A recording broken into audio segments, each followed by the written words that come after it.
A few months ago, I wondered what are the best Fortnite binds, and settings have always been a huge debate topic when we talk about video games. Is there really best binds or settings? That's the question we're gonna be replying to right now, and for so, I will split the video in two parts. A first one where I'll speak about statistics, and a second one where I'll speak about the concrete and the reality. Is it true? Little disclaimer before the video really starts, I won't speak about changing movement binds, but it might be good. So now, if you're ready, let's go.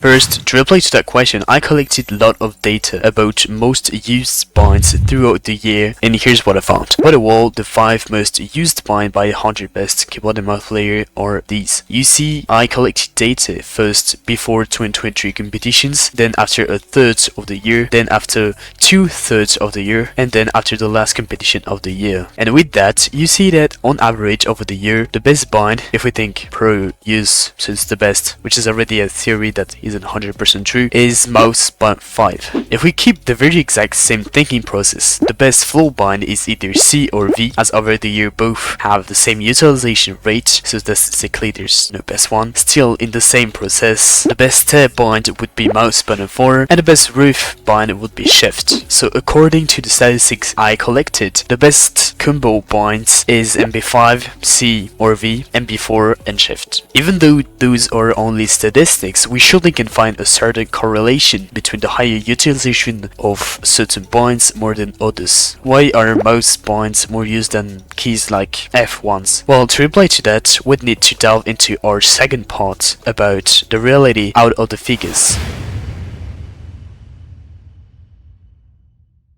But wait, what do we consider being great binds? According to ChatGPT, good binds are binds that are comfortable, efficient to build and quickly edit, and allow smooth movement. This last argument deserves to talk more about it. Indeed, if we look again binds recommended by our statistics, we can notice that our binds never go off movement binds, except for editing. If this is the best combo of binds, we can think about two reasons. The first one, people realize that having smooth movement is crucial. The second one is that we've seen many players being insane mechanically with those binds, and that's why many people copied it. And in reality, it's more about the second option. People really started taking these binds because they were those of no rally, and then people found out how powerful smoothing your movement was, so they did as well without thinking it was no rally binds. So the best binds are the combo from the beginning of the video. Well, it isn't as simple as that, because we missed an important factor, what we prefer. Because when we talk about binds, we have two factors to take into account: the smoothness and the quickness. Because if we only want to be smooth,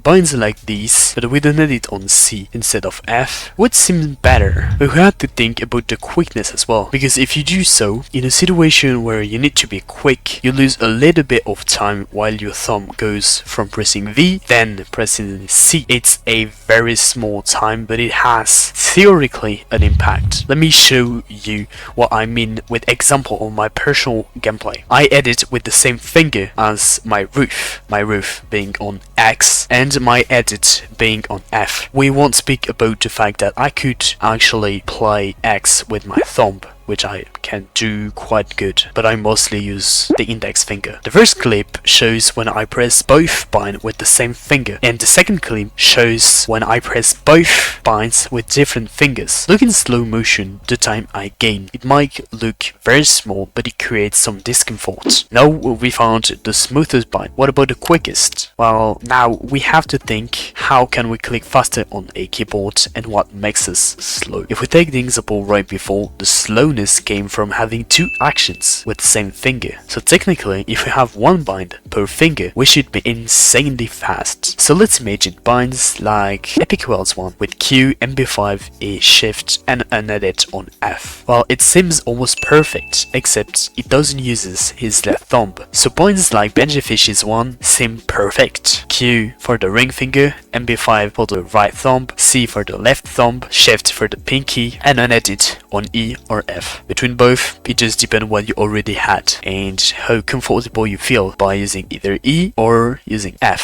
I don't think there is one which is more optimized than another one. But then, why there isn't that much of player who play with it? Well, we don't have a global reason, but we can admire player prefer being smooth than being fast. What's more, depending how you use your mouse button with smooth binds combo, you can be almost as quick as if you've used fastest binds. It just depends if you slide down your thumb to press MB5, then MB4, or you click as it was totally different binds and move out totally your thumb. But at this point in the video, we still forgot an important aspect ChatGPT gave us. Good binds are comfortable, and comfortable also goes with the grip and the keyboard incline. If you don't tilt at all your keyboard, it is generally harder to use your left thumb, as you'll have to move out the wrist, which is usually not really comfortable. Tilting it too much would partly block your utilization of your index, making keys like G or H hard to hit with it. Usually I believe tilting is better, but it actually depends of your binds currently. If you follow exactly what we've seen in that video, I think you should tilt your keyboard around 45 degrees, which will allow you to, I believe, have the best comfort compared to the binds you'll have. About the mouse grip, I don't think there is one better than another one. Maybe this one is better, as you have your major finger who's already ready if you need to scroll down, for example, or scroll up to reset. But then it's a bit harder if you have a higher sense, so just as you prefer. Just you need to make sure that it doesn't handicap you for aiming than having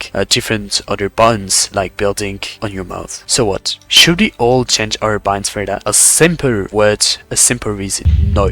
Why? Just because it all depends on you. If you feel good with your current binds, then keep it. If there is less than 6% of pro players who play with those binds, there is a reason. Personal aspects always come before the statistics.